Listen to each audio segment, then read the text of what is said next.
It's the Brad and John Show.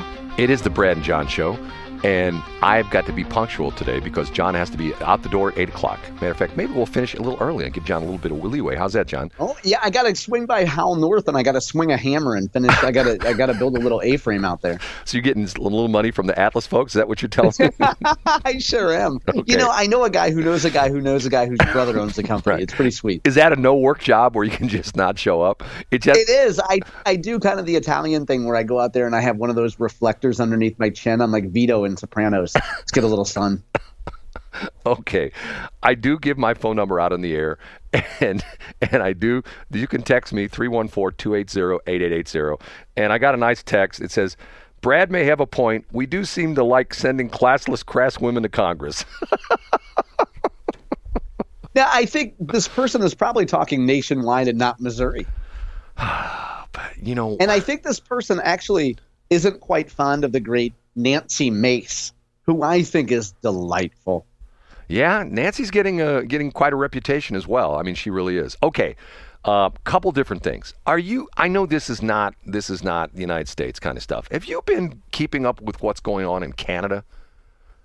No, everybody seems to be mad at Trudeau, though. Oh, my God. It's gotten to the point where it's gotten to be crazy time in Canada.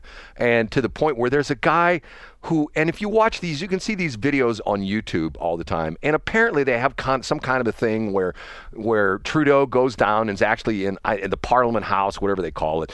And he's debating this guy whose name's Pierre Pelot. It's got a French name. And this guy is really good. I mean, he's really good, and he's a member of parliament. He's an MP, and supposedly they have the thing where, like in England, where they have, if we get stuck with a bad president, we get stuck with that bad president for 4 years until we vote him out, which just was recently happened. But I know it's this way in England, but I think it's this way in Canada as well, too. They can have a vote of no confidence. So essentially, at any point in time, they can get together and say, oh, we think this guy's terrible. We have no confidence in his leadership abilities. So we're going to vote him out. And I believe that's what's going on in Canada. They have gone super, super, super, super woke. And one of the interesting things was they put another gun control ban, and they're literally listing guns by model number. And they say, if you have this gun, it's now an illegal gun. And you can't just say, well, I've got it here in my closet. No, you have to turn it in. And somehow or another, they have a registration of guns have been bought in the last 20 years, and they know where these guns are at least most of them, because sometimes somebody's gave them to their buddy or they sold them, on Craigslist or something like that. And one of the super, super, super woke MPs said, here's what they're going to do with the guns. They're going to send them to Ukraine. Now, the interesting part of that is, think about that for a minute, John. Do you find something really interesting that's somewhat hypocritical about that whole situation? About confiscating guns? No, sending them to Ukraine. Why? Yeah, sorry. Yeah. Well, yeah. I mean, what do you think, Brad? I can't say I know the answer to that. Well, the parallel I'm trying to make is they're sending them to Ukraine because Ukraine is being attacked by a dictator who's trying to take over the country. And the only way they're able to protect themselves, and remember, when this whole Ukrainian war started with the Russians, Ukraine, the expert says 2 days and the Russian military will just roll over Ukraine. 2 years later, the Ukrainians have put up quite a fight. And, once again, you listen to these guys, and I watch some of these videos. You watch these generals who talk about what they have learned. These are American generals. What they have learned from the Ukrainian, defense of their country, okay? And once again, if you go back and look in our history, the reason there's a Second Amendment in the Constitution of the United States, or part of the Bill of Rights, which was, amended. And the reason for that is, your history, there were still states that were not wild about the Constitution. They thought there were rights that were left out of it, so they put in what they called the Bill of Rights. First off, freedom of speech, religion. Second off, bear a gun. Some people say you have to have a militia, that kind of stuff. Okay, the idea being is that they just got done with a revolutionary war. They got rid of the Brits. They rose up against the Brits, guerrilla warfare against the Brits, and they wanted to have it to the point where they wanted the citizens of the United States to be able to be armed, so if the government ever became oppressive again, the citizens could fight back. So what's happening in Canada? They're taking all the guns away from the people, and they're sending them to people who are trying to protect their country from an invader. Okay? Don't you find that a little bit interesting? Yeah.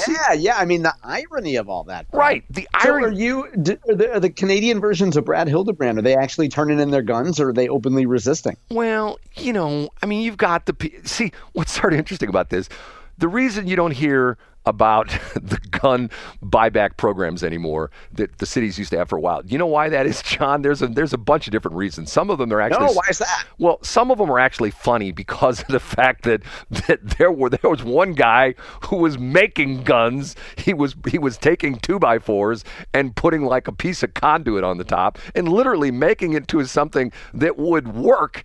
And he was, spending like $20 or $30 a gun, and he was getting $100. So he's going like, I'm just going to That's a nice deal. That's a good margin. Right. And then not only that, the other interesting thing is people were turning in pieces of, we'd call them POS guns, if you know what I'm saying. They were guns that they found in a lake somewhere that were rusted, and there was no way this gun was ever going to work. Or some old crappy, junky gun that if you tried to sell it, you'd get $20 for. And what also happened was the gun dealers would stand outside where the people were willing to turn in their guns, and they would look at the guns people would come in with. They go, hey man, the city's going to give you $100. I'll give you $200 for that gun. And then they turn it around and sell it for $400. I mean, once again, and it got to the point where it got to be like a laughing stock because of the point where, here, we're going to get all these guns off the street. John, once again, you go back and look at the pictures of that guy they arrested for the is it DeSmet? CBC, you're right. It's CBC, the CBC. I'm thinking DeSmet, but it's CBC.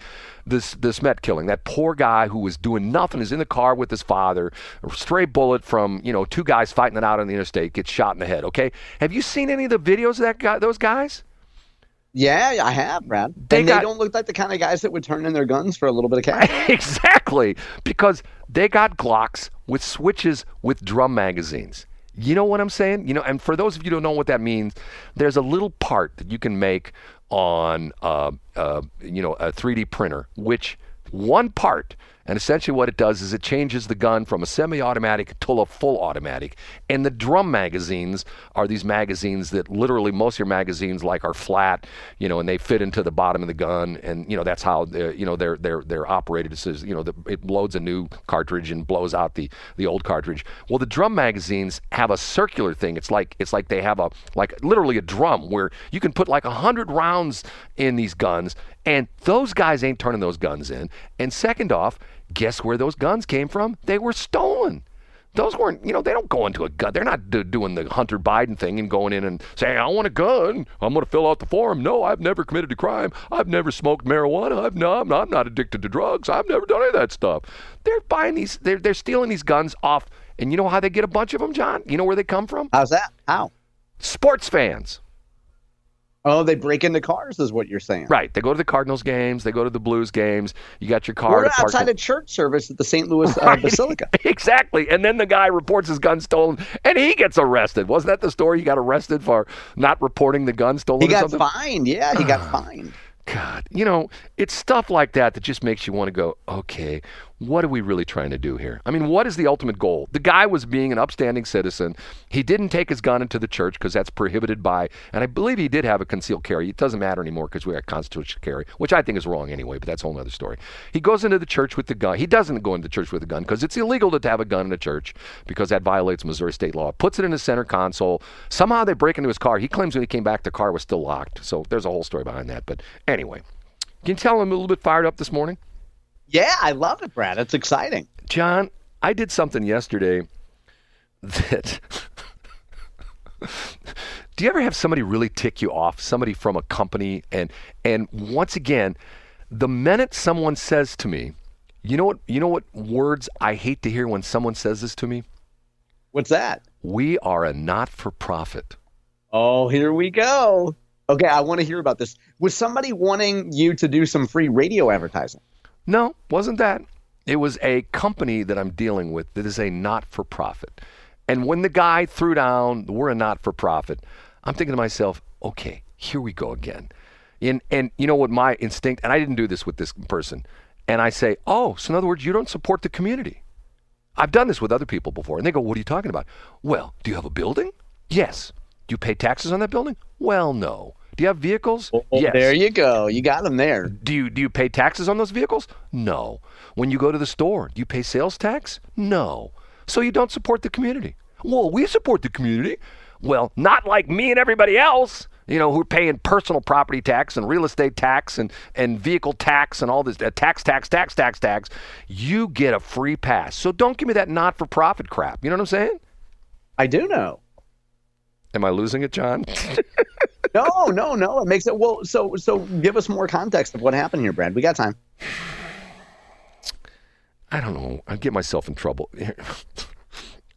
It's a long story. Long story made sort of short, and unfortunately involved Shelley Barr, and she was helping me out in something, and how do I put this so I won't get innocent people in trouble? I was putting a deposit on a service. Let's call it that way. A deposit on a service, and I was told what the deposit was, and then once and Shelley did this for me. She went and took care of it and paid the deposit in cash. The very next day, yesterday morning, right after I got off the air, I get a call from this company, who shall remain nameless, and essentially said, well, you didn't give us enough money for the deposit. And I go, well, the guy took my money, and it was $500, and I was told that was a deposit. Well, no, it's $700. Okay, fine. So, and then it was like, and you owe us this charge and this charge and this charge and this charge. So in other words, after the smoke cleared, my $500 deposit was gone, and I only had $38 in my account. So I said to the guy, you know what? I said, can I just come and get my $38 back? No, sorry, we don't have any cash. That's great. No, and swear to God, no, sorry, we'll have to send you a check. And I go, when can I get my check? Well, it'll be a couple weeks. And I said to him, you know what? Why don't you just take my money and just buy a pizza for the office? Oh, we can't do that. We can't misappropriate customers' funds. We're a not-for-profit. We can't do that. We get audited, blah, blah, blah, blah, blah, blah, blah, blah, blah.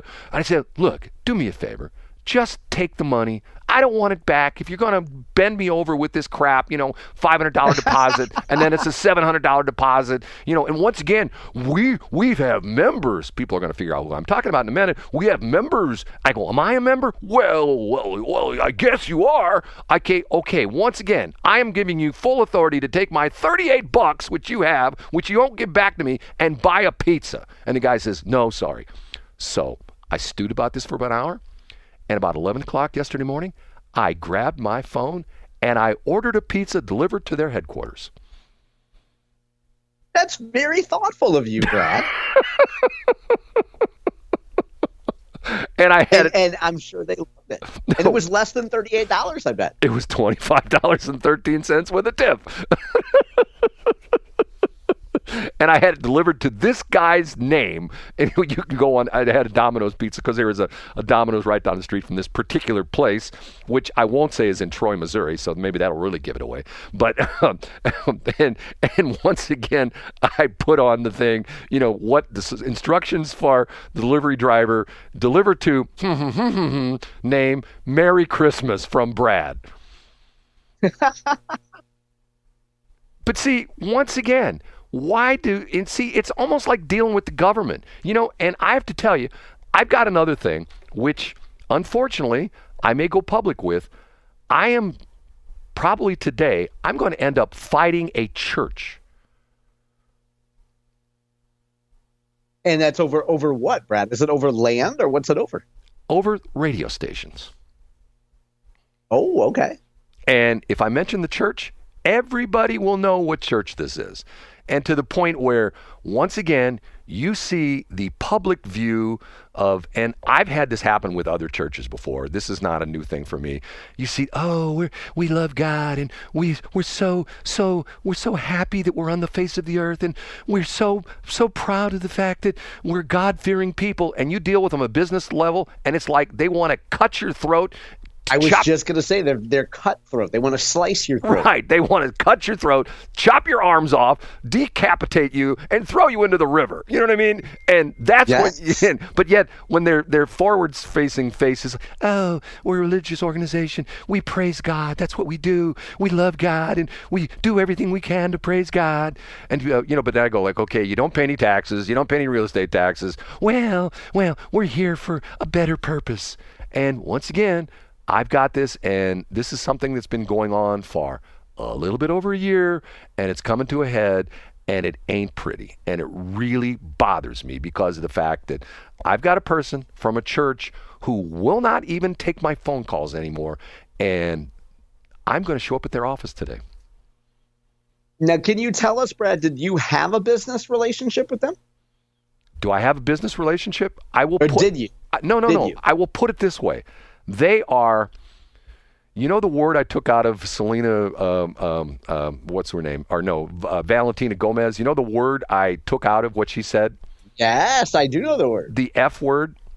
Yeah. They're effing with me. Wow. John, say goodbye. Bye, guys. See you tomorrow. Thanks for checking out the Brad and John Show podcast. This segment of the show is brought to you by John Combest's book, Stalking, Harassment, Internet Trolling, A Guide to Recovering and Rebuilding After Online Attacks. It's a great reference if you've ever been the unfortunate target of a social media attack. It's available on Amazon. Just search John Combest. That's Combest, John Combest, and the book will show up in your search results. Now it's time for another segment of the Brad and John Show. Can you handle it?